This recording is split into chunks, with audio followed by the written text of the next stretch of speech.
When you think of Thomas Edison, what comes to mind? The light bulb, the phonograph, a lone genius toiling away in his lab. Well, the real story is a lot more complicated, and honestly, a lot more ruthless. Edison wasn't just an inventor. He was a master marketer and a cutthroat businessman who built an empire, sometimes on the backs of others. Let's start with the light bulb. Did Edison invent it?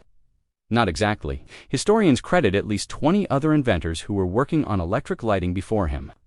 What Edison did brilliantly was create a commercially viable, long-lasting, and affordable light bulb. He bought patents, improved on existing designs, and, most importantly, created the entire infrastructure, the power plants and electrical grid, to make his bulbs useful. He wasn't just selling a product, he was selling a whole new way of life.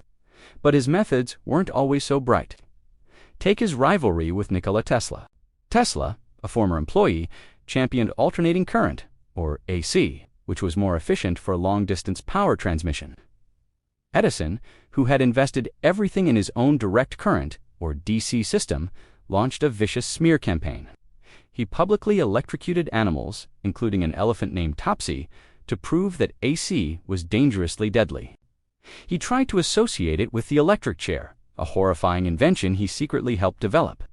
It was a brutal war of currents, and Edison was willing to play dirty to win. Then there's his famous invention factory in Menlo Park.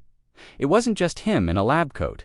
It was a massive research and development center, one of the first of its kind, staffed by dozens of brilliant engineers and technicians, often called muckers. These were the people doing much of the hands-on work, experimenting and failing day after day. But who got the credit and the patents? Almost always it was Edison. He was the boss, the brand, and the one whose name went down in history. So, was Edison a genius? Absolutely. His vision for innovation and his relentless drive changed the world forever. But was he a hero? That's where it gets murky. He was a complex figure, part inventor, part showman, and part corporate raider. He understood that inventing something was only half the battle. The other half was convincing the world they needed it and crushing anyone who got in his way. The story of Edison reminds us that behind every great invention, there's often a tale of ambition, rivalry, and ruthless determination. What do you think? Let me know in the comments. Thanks for watching.